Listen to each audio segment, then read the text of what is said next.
On Christmas Eve, a blizzard hit the entire city. My boyfriend thought it was the apocalypse. He cut his hand and dripped blood on a jade pendant, dreaming it had magical space. He wanted to drag me and my friend Tara out to scavenge supplies for this space in the chaos.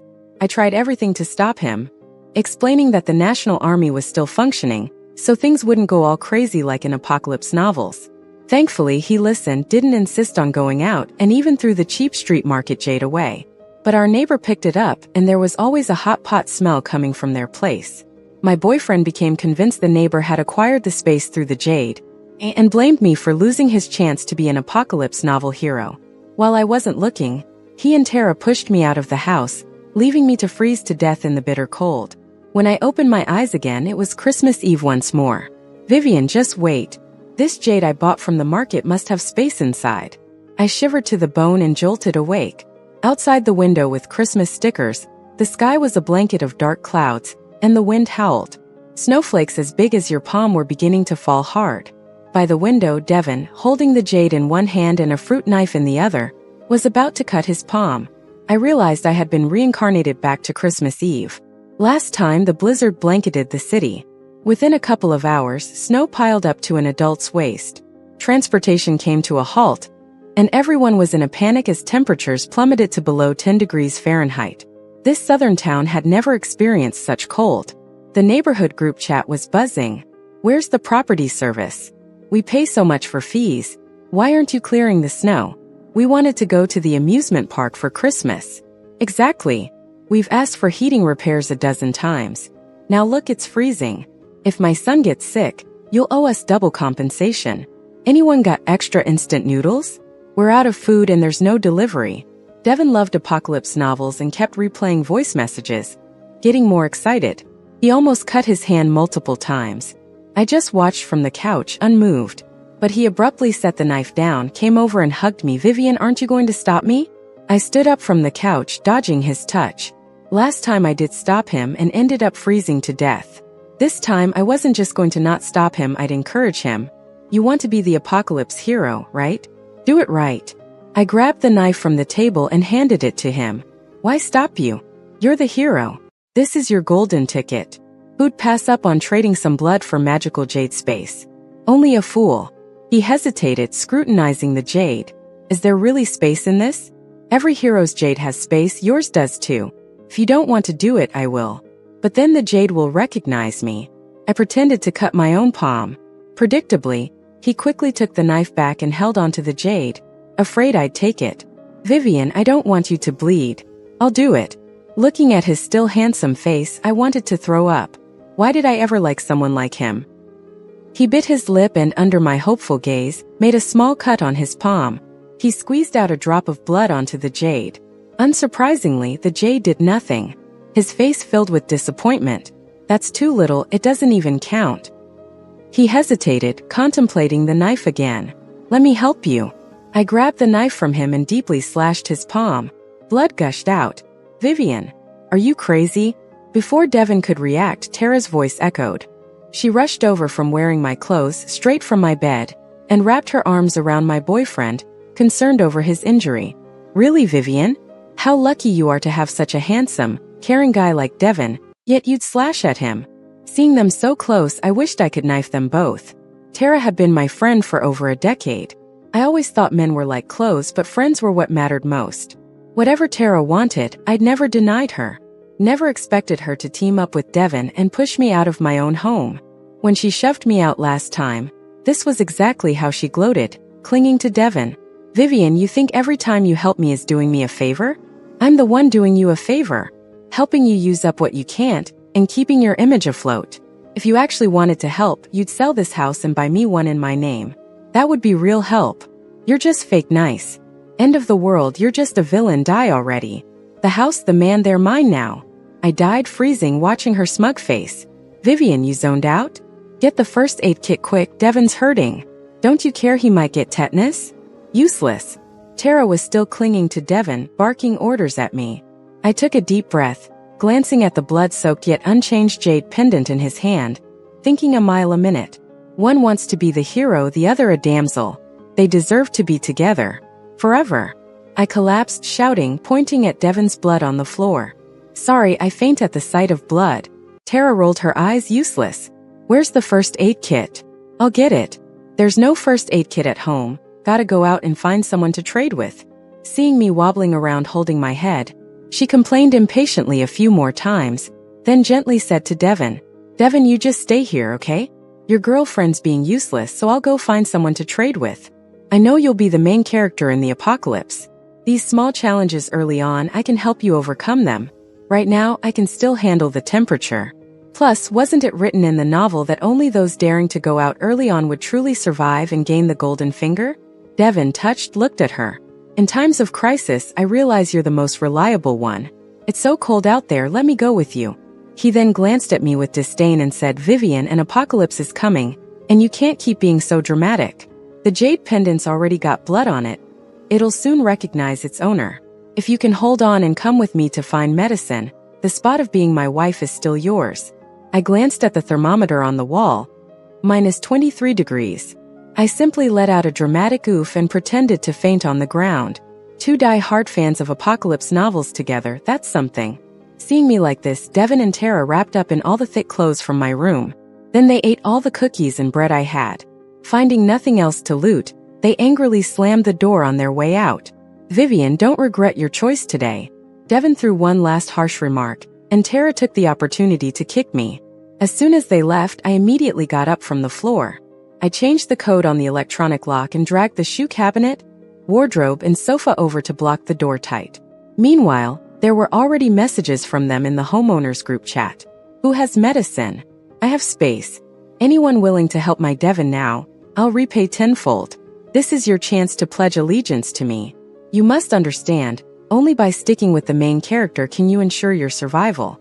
As I read these messages, I rummaged through the clothes and stuff I'd bought for Devin and Tara. I put them together with flammable items, building myself a makeshift heater. Having died once, I know. The scariest thing about this snowstorm isn't the extended severe cold that leads to starvation and dehydration. It's the rapid temperature drop in a short time. Tonight at midnight, which was when I got kicked out of the house in my past life, is when the big drop happens. If I can make it through Christmas Eve, I'll have my own Christmas. As for Devin and Tara, what I need to do is make sure there's nowhere for them to settle. Exposed to the early morning temperature drop, they'll become lifeless ice sculptures. After preparing everything, I cradled my hot water, watching the messages in the homeowners group chat refresh over and over. Has your boyfriend lost it? I kindly went to find medicine for him, and he barged into my house eating and drinking, even took the kids' snacks. That's from the mom downstairs. She even posted a picture of her messy floor with Devin and Tara leaving in the background. Devin still holding that bloodstained jade pendant. Exactly. Pretended to be sick to trick me into opening the door. Once inside, they raided my food. My poor Coke. I just yelled at him a bit more and he even kicked it. That's another girl downstairs. She posted a picture of her dog vomiting on the floor. In the corner of the photo are Devin and Tara's backs again. It's outrageous, claiming he's the apocalypse main character. I called him brother and he'd punish me? But anyone knows I'm mute, so how can I call? How can I call? Using my life? That's a disabled person on the 15th floor. Though he can't speak, he's got a lively personality and loves surfing the web. He recorded a video of Devin and Tara recklessly running around his place, trying to stuff food and drinks into the bloody jade pendant. Are they out of their minds? Is the apocalypse really coming? Messages in the group kept pouring in, condemning Devin and Tara. And just a minute ago, Devin summed up the anger against him in 3 sentences. He said, "You worthless folks, having a chance to contribute your supplies to me is your blessing. In 10 minutes, I'll take people to gather supplies from the supermarket and the pharmacy. Not many spots available, first come, first served. I have the space, and when I become the big boss of this area in the apocalypse, don't come crying and begging me to take you in." I finished reading the messages and glanced at the thermometer on the wall again. In such a short time, the temperature had dropped another 4 degrees. Outside was a vast expanse of white. The snow was almost up to an adult's shoulders. It's been quiet downstairs for a while. Must be Devin couldn't get anyone else to open their doors. But I knew he wouldn't give up so easily. Sure enough, before long, there was noise from the snow again. Devin had somehow found an inflatable mattress, placed it on the snow, added a few planks to make it slide. Then he and Tara climbed onto it. They used a clothes pole they must have stolen as leverage, trying to inch out of the neighborhood. I snapped a picture, sent it to the homeowners group chat. That guy said he's got space and went to find supplies. If anyone needs anything, let them know. In a community, we ought to help each other out. It wasn't just this building's group chat. The whole neighborhood was buzzing. There's a way like that? No way, I gotta go out and find some supplies, we've got nothing to eat. Why bother going out? The government said to stay put, just let them bring stuff back for us. Godfather. I want ramen and sausages if possible. Are you all dumb? The priority should be having them call for rescue for us, right? Devin was dressed super warmly, still clutching his bloodstained jade. Looked straight at me by the window.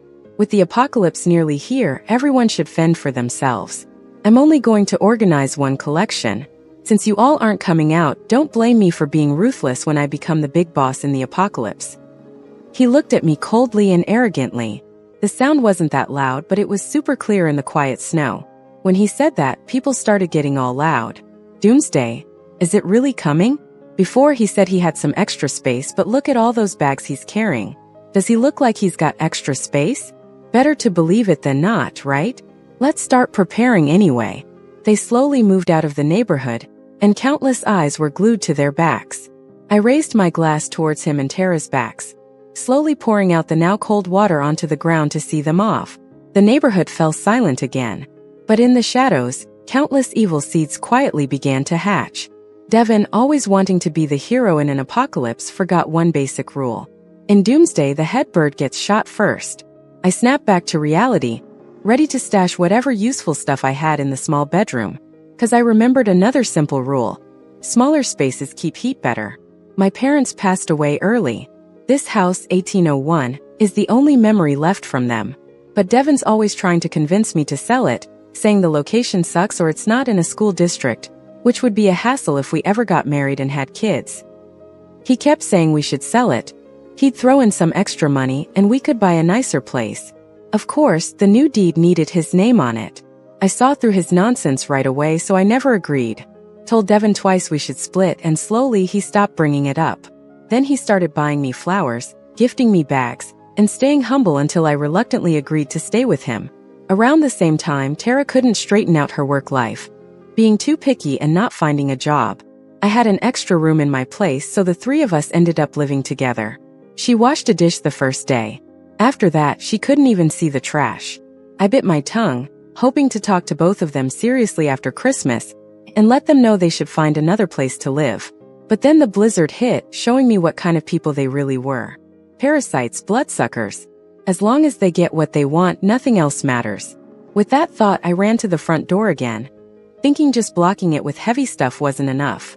But there weren't any useful tools in the house, and I didn't think I'd suddenly get some space warping superpower. So with nothing else to do, I moved everything aside, grabbed the keys, and opened the door to the place next door. I bought that with money I saved up after starting work. Originally, I planned to give it to Tara as a wedding gift once she got married. But after everything she and Devin said and did in my past life, I abandoned that idea. Luckily, when I got it, I hadn't told anyone about 1802 to surprise her. Although it's currently unfurnished, I used the best insulation for the walls, even better than 1801. I carefully moved stuff over, trying not to make any noise to avoid attention. I was also searching online for how to keep a fire big without getting carbon dioxide poisoning. Just like before, I put everything in the small bedroom there. Clothes, books, delivery boxes. If it could burn, I took it. Even the wooden puzzle Devin and I finished together. If it can't fuel love, it's better as kindling to save my life. I also moved over all the camping gear I had for trips with Tara. Tent, sleeping bag, emergency blanket, stoves, flint, and compressed biscuits. Lastly, I took the thermometer off the wall and brought it to 1802. After all this busy work, the temperature had dropped by 10 degrees. The sky was nearly pitch black. Many households, usually brightly lit, turned off their lights. There wasn't a blackout. Humans are just social creatures. After talking it out in the group chat, most decided to share resources and stick together for warmth. I suggested this originally during a bit of free time. I couldn't be too obvious or specific, so I just shared a few examples I found. Everyone should trust our country. We've been through floods and pandemics. A snowstorm is nothing. I believe if we get through the worst of this cold, we'll all pull through. and those who've done wrong will get what's coming to them.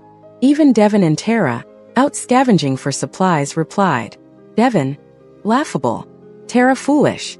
Sure, some didn't believe, but plenty wanted in. Even the property managers started urging everyone to help out one another. Families decided to pool resources and face the upcoming cold together. With that, I shed my worries. I'm just one person. I can't save everyone. I'd rather make sure I survive. I hugged my makeshift hot water bottle under my emergency blanket, watching the flames flicker, waiting for the villains to come home. The cozy fire wrapped me up, its crackling sounds tempting me to sleep. But then suddenly thunder boomed. A following streak of purple lightning spread across the sky, revealing the scene outside. The snow had stopped. It almost buried the whole first floor, even covering part of the second. Folks, under management's guidance, had moved higher into more welcoming neighbors' homes. And on the snow's surface, a tiny black dot was moving closer. The flash of lightning showed it was Devin and Tara, on an air mattress loaded with bags. Devin held a fire axe in one hand, the other protecting the goods. They came back? Can't share a little of that haul? Anyone daring to grab from the window gets an axe in return. Want it? Dare to trade your life for it? Devin's eyes were bloodshot, and his face and body were covered in blood. It was hard to tell if any of it was his own. Tara, for some reason, had lost her right hand and was using her left to clutch the wound on her arm, looking coldly at the people hidden in the darkness around them. She resembled a lurking venomous snake. Some onlooker, eager for drama, yelled at Devin, "Don't you have space to store supplies? Why didn't you put the stuff in there?" Tara sneered, covering her wound, "He doesn't have any space. Just worthless junk. If it weren't for me, he wouldn't survive at all." Devin, usually so proud, didn't even defend himself against her. I looked more closely and realized that, even with her left hand covering her wound, Tara was holding a sharp fruit knife. They had parked an air mattress by the third-floor window, caring little about whose home it was. They smashed the window glass with an axe without worrying about the flying shards cutting their faces. Inside, a little girl of about 7 or 8 was watching, and they yanked her out and tossed her into the snow outside. She didn't even have time to scream before she vanished into the snow, which was nearly 3 stories deep. The girl's mother cried and rushed to the window, pointing at Devin and Tara in rage, calling them animals and threatening to call the cops. But before she could finish, Tara thrust her fruit knife into the mother's heart. The woman's eyes widened, blood sprayed onto Tara's face, and she fell into the deep snow, leaving only faint splatters of red in the white surrounding. Tara wiped her face, spitting in disgust, "So loud it makes my head hurt." "Well, now you're with your daughter. No need to thank me." I stared at the scene, my breath becoming shallow and fast. As I tried to make myself as invisible as possible, someone rang the electronic door lock on my old place. After 2 tries and errors, they seemed to lose their patience. "Vivian, open the door. I know you're in there." Tara banged on the door. Through the peephole of 1802, I could clearly see the impatience and anger on both their faces. The light from the hallway illuminated the blood on their clothes vividly.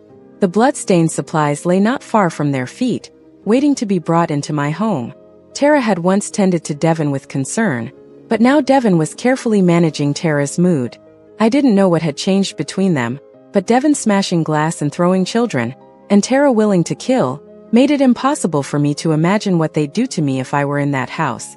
No one, from the 3rd to the 18th floor, dared to contest the load of supplies they had, especially once it was clear that Devin's so-called space storage was just a bluff. With no response from inside, Tara tried the code again. When it failed, she lost her patience, kicking Devin, "Break it." Now, with temps dropping to -40, staying outdoors meant death, regardless of the supplies they had. Listening to Tara, Devin swung the axe at the lock without hesitation. The alarm rang sharply, but with a few more strikes, the lock sparked and died, disabled. During the commotion, someone in 1803 angrily opened their door and shouted, only to fall silent, making a gesture of welcome before closing their door at the sight of Tara and Devin, covered in blood. "Vivian, giving you one last chance. If you don't open up, I can't promise what will happen when we get in." Devin's voice was ominous, as if he were a demon whispering, peering into my peephole. Inside was undoubtedly pitch black, revealing nothing to him. Getting no reply, his demeanor grew manic, and he started laughing wildly, swinging the axe at the weakened door in a frenzy. "Just open the door. I'm back." Meanwhile, Tara nervously paced the hallway, sitting on the stairs, peeking through 1803's peephole, and occasionally muttering near 1802's. Thankfully, I was attentive to her actions. Every time she leaned in, I crouched down quickly, covering my pounding heart. I dared not stand, fearing our eyes might meet, until Devin smashed open the door to 1801. Tara, come quick. Let's see where Vivian intends to run. In the past life, we pushed her out to freeze. She deserved it. Now she dares to fight back. Tara laughed, her voice coarse and grating. Last time she froze. This time maybe let her burn? Anyway, it'll get cold soon and we'll need warmth. I wonder if a person's on fire, does it get warmer? Hearing this, I couldn't stop trembling. Not from fear but from excitement. So they came back too. That's wonderful. As they moved the supplies in and searched for me, I went to a small room on my side, checking the monitoring feed of 1801 on my phone. I initially installed it for my cat, but when Devin and Tara moved in, my cat mysteriously disappeared, and the surveillance footage from that time had been wiped. I never found out what happened, suspecting Devin and Tara, though they appeared to help tirelessly in the search, even skipping meals. Ultimately, the matter remained unresolved. Vivian, just come out. Kneel before me, say you're sorry, admit you're beneath me. Write a note promising this house to me, and I'll consider letting you live. Tara stood confidently in the living room, holding her severed hand, speaking loudly. But soon, both their expressions turned incredibly sour. The house was already empty. There's not a person in sight, not even a scrap of paper to burn. My phone starts buzzing like crazy at this moment. Devin and Tara are frantically trying to call and video chat me. I quickly block them both, watching as they freak out on the monitors. When they realize they're blocked, they know I'm alive. So, they start going off in our homeowners chat. Where are you, jerk? Did you take all the lighters too? Do you even have a conscience left? I know it. Did you come back to life too? They give me an ultimatum. Show yourself, or once we build our apocalypse base, you'll regret it. I sip my hot water, amused by their frantic expressions. They've got a stash mostly filled with food.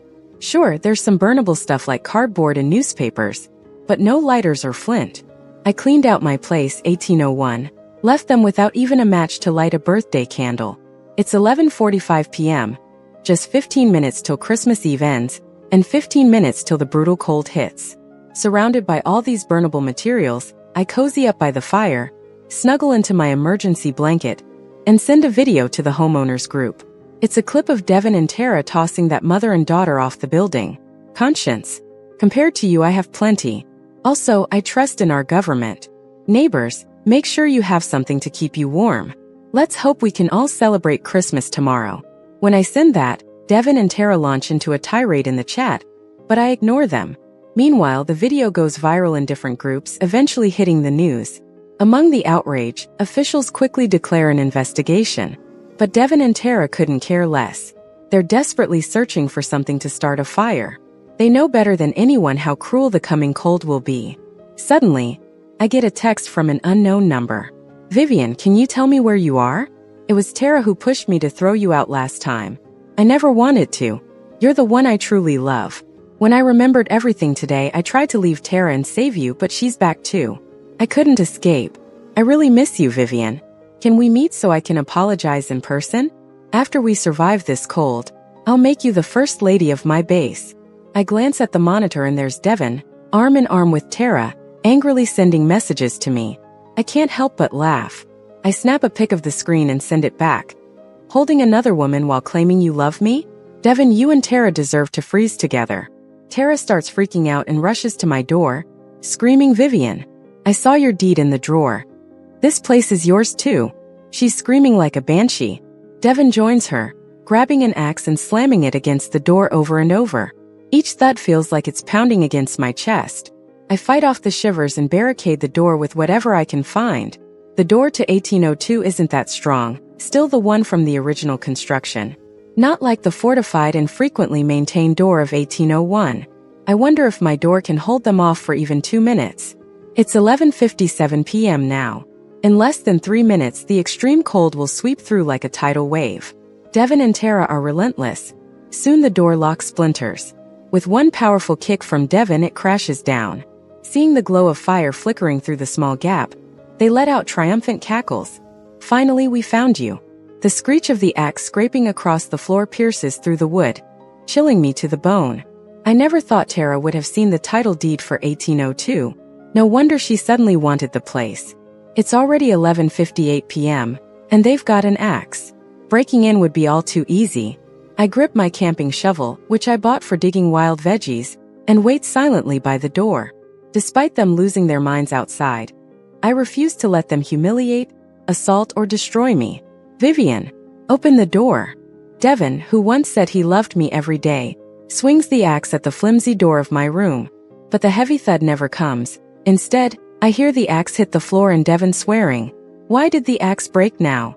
Tara, previously cocky, now starts panicking and stabs the wooden door endlessly with a fruit knife. She keeps cursing, "You're useless. Useless. You didn't even know to burn clothes last time and I froze to death. This time you cost me an arm and you still mess up at the crucial moment. You and that stupid cat of Vivian's are all the same. You should be thrown off the 18th floor." The blood in my veins turns cold. So it was them. They were the ones who hurt my cat, tossed from such a height. No wonder they threw that little girl so nonchalantly. I can't hold it back anymore and shout, "Tara, you're monsters. You'll get what's coming to you. People." Tara sneered. "I'm meant to be the heroine with all the spotlight. Definitely not someone useless like you." She kept stabbing the wooden door with a fruit knife. Devin got inspired too and picked up a broken axe to hack at the door. I kept covering the cracks they made with pre-glued wooden boards. It's not that I'm too weak to fight them head-on. It's just that, if I could delay them a bit more, I would. Time was ticking towards midnight. The fruit knife and axe were almost piercing the thin wooden door. Their speed at breaking down the door outpaced my speed at fixing it. Amid the flying wood chips, I could see Devin and Tara through the hole they made, angry, vicious, and almost inhuman eyes. "Vivian, you're doomed," they howled like hellish demons. Suddenly, the thermometer on the ground dropped rapidly. The knife almost slipped into my hand several times. With the sound of shattering glass, the world plunged into a deathly silence. Cold air surged from all sides, and silver frost spread rapidly. It enveloped everything, putting both people and objects into its frozen dream. I no longer cared about the hole in the door.